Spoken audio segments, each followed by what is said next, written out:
ایک ہے معجزہ، ایک ہے کرامت، ایک ہے استدراج۔ ان تینوں میں فرق کرنا ضروری ہے۔ دیکھنے میں تینوں ایک جیسے کام ہیں، دکھائی ایک جیسے نظر آتے ہیں، کوئی فرق نہیں، لیکن حکم جدا جدا ہے۔ معجزہ وہ خلاف عادت کام، خلاف عقل کام جو نبی سے ظاہر ہو، نبی کے ہاتھ سے ظاہر ہو، اسے معجزہ کہتے ہیں۔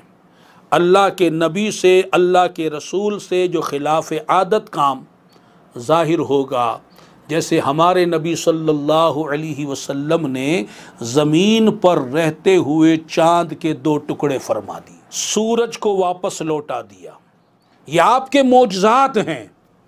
اور یہی کام خلاف عادت کام، خلاف عقل کام اگر کسی ولی اللہ سے صادر ہو، ولی اللہ کون؟ آپ سن چکے 3 شرطیں: صحیح العقیدہ مسلمان، صاحب علم، صاحب تقوی۔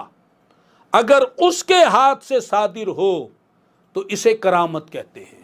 اور اگر یہی کام خلاف عادت کام، خلاف عقل کام کسی کافر سے، منافق سے، بد مذہب سے، بد عقیدہ سے، فاسق و فاجر سے، فاسق مولن سے، جاہل سے صادر ہو تو اسے استدراج کہتے ہیں۔ یہ فرق سن لیں۔ لوگ بدعقیدہ لوگوں کی کوئی بات سنی، اوہو یہ تو کرامت والے بڑے نیک لوگ ہیں۔ کسی جاہل، بے شرع، فاسق فاجر کی کوئی بات دیکھی ہو، اس سے تو یہ بات ظاہر ہوئی، اور واقعی ظاہر ہوئی ہے اس سے، یہ تو بڑا پہنچا ہوا ہے، بڑا باکرامت ہے۔ اللہ کے بندو، دین سیکھو، فرق کرو حق اور باطل میں۔ تم رات اور دن کو ایک جیسا مت بنا دو، دن دن ہے، رات رات ہے، حق حق ہے، باطل باطل ہے۔ اب دیکھیے، میں مثال دیتا ہوں آپ کو۔ نمرود نہ مسلمان، نہ صاحب علم، نہ صاحب تقوی، کافر اور کافر اعظم، بہت بڑا کافر، بہت بڑا کافر۔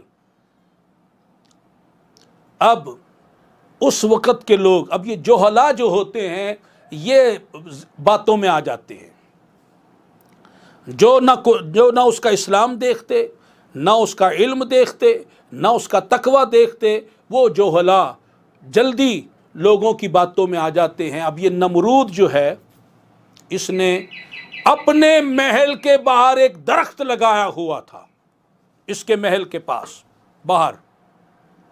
جب کوئی بندہ نہیں ہوتا تھا تو اس کا سایہ نہیں ہوتا تھا، کوئی سایہ نہیں۔ ایک آدمی آتا تو ایک کو سایہ دیتا، 2 آ جاتے 2 کو سایہ دیتا، 10 آدمی آ جاتے 10 کو سایہ دیتا، 100 آدمی آتے 100 کو سایہ دے دیتا، پھر 50 رہ جاتے، سایہ 50 کا رہ جاتا، 500 آدمی آتے، 1000 آدمی آتے، یہاں تک کہ 1,00,000 آدمی آ جاتے تو 1,00,000 کو سایہ دیتا۔ اب آپ اسے کیا کہیں گے؟ کرامت کہیں گے؟ وہ بڑا پہنچا ہوا کہیں گے؟ کیوں نہیں کرامت مان رہے؟ اس لیے کہ اس کے پاس دین نہیں ہے، وہ مومن نہیں ہے، وہ بے دین ہے۔ تو بے دین شخص سے اگر کوئی ایسی بات صادر ہو، وہ ایسا کرشمہ دکھائے، ایسی کوئی بات دکھائے کہ جو خلاف عقل ہو، خلاف عادت ہو، اور بندہ یہ سمجھے یہ کرامت ہے، اس کو ہرگز ہرگز کرامت نہیں سمجھنا، جاننا ہے کہ یہ استدراج ہے۔ اسے کیا کہتے ہیں؟ استدراج، ڈرامہ بازی۔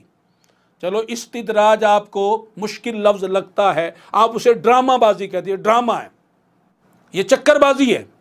آج کوئی جادوگر یہاں بیٹھ کر ہمارے گھر کے حوال سنانا شروع کر دے، ایسے لوگ ہوتے، وہ جناب پھرتے اس طرح، اور وہ ایک ایک بابے ہوتے ہیں، وہ گھر کی چیزیں بتائیں گے، فلاں جگہ سونا رکھا ہوا، اتنے پیسے آپ کے، میرے پاس کچھ نہیں، وہ کہیں گے چلو مجھے لے کر کھولو صندوق، میں بتاتا ہوں کہاں رکھا ہے۔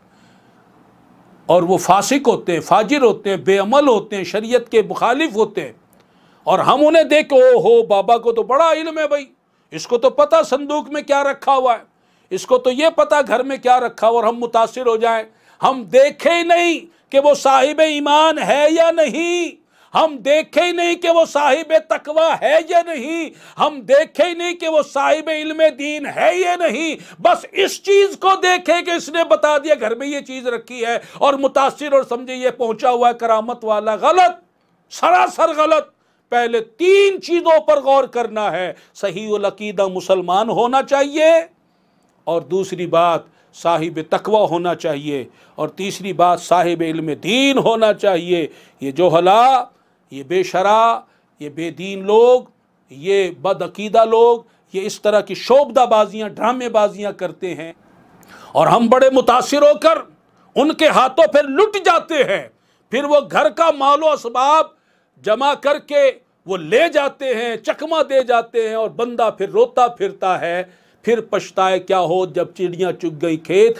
جو علم دین حاصل کیا ہوتا، جانا جاتا کہ کرامت کیا ہے، استدراج کیا ہے، حق کرامت کیا ہے، دھوکہ بازی، ڈرامے بازی، چکمہ بازی کیا ہے، اگر یہ فرق پتہ ہوتا تو اس طرح ہم لٹتے نہیں۔